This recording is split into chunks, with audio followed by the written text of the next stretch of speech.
Hi, everybody. It's Wendy Wisdom. So, I want to come to you with a little food for thought.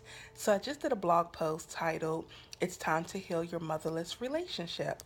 And you can read the full blog post at wendywisdomblog.wordpress.com. Again, wendywisdomblog.wordpress.com.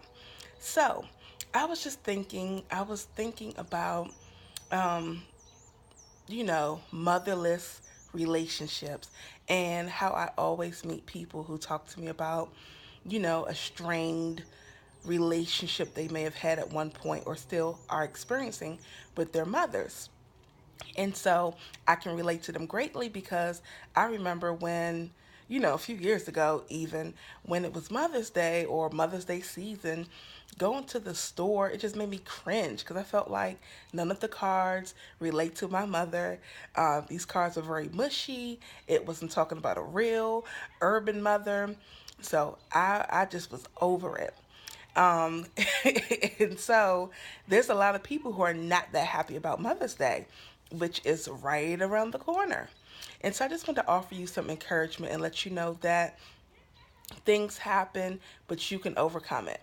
So, for instance, I remember being 13 and my mom told me, I'm not changing. You might as well get over yourself. I'm not changing.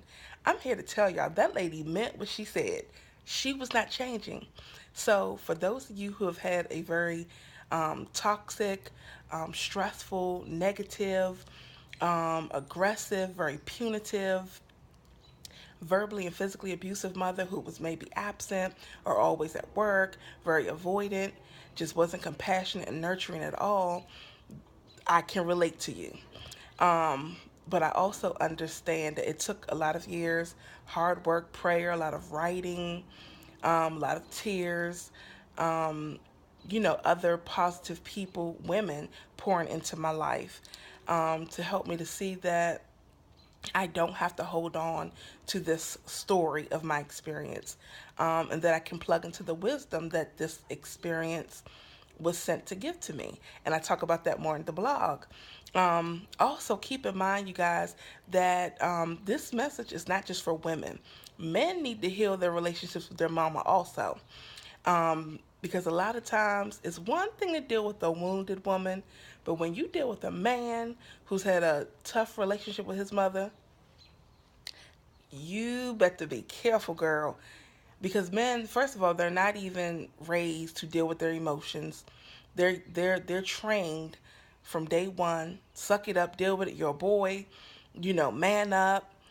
They don't express themselves as much as we do. So we end up getting in relationships with these guys who already have a very negative perception of women, who may have had a mom who just verbally berated them, who treated them a certain way because she's still mad at his daddy, whatever the case may have been. So women, sometimes we have to deal with that when we're in a relationship with them. And we all have something I call bags. You just got to figure out who has too much in their bags. And bags are bitterness, anger, guilt, and shame. So when you realize somebody has a little too much in their bag, and you don't want to be bothered by that, you got to hit it. You got to run. You got to get out of there. Don't feel sorry for the individual because they're not going to feel sorry for you. Okay? People usually who have a whole lot in their bags, or who have a heavy weight in their bag, I'm telling you, they don't care about your feelings. They're hurt. Hurt people hurt people. You have to recognize what's best for you and keep it moving. And so that's in the blog post too. So anyway, again, if you have a strained relationship with your mama still, or you have some unresolved grief, it would be in your best interest to start writing about what it is that you want from your mom. Start being prepared to just have some honest dialogue with yourself and release yourself from this story, the attachment, the pain, the anger that you have, because forgiveness is key. You're going to have to let this go because you're going to unintentionally possibly have the same type of characteristics, passed on to your own children. Because if you were not given love, it's going to be hard for you to learn how to show love to your own child. So it's best to do your work now so that you can have a better relationship with yourself and others. And the others are your children and everybody else. And I'll be here to coach you guys through it. That's the Wendism. Love you all. Toodles.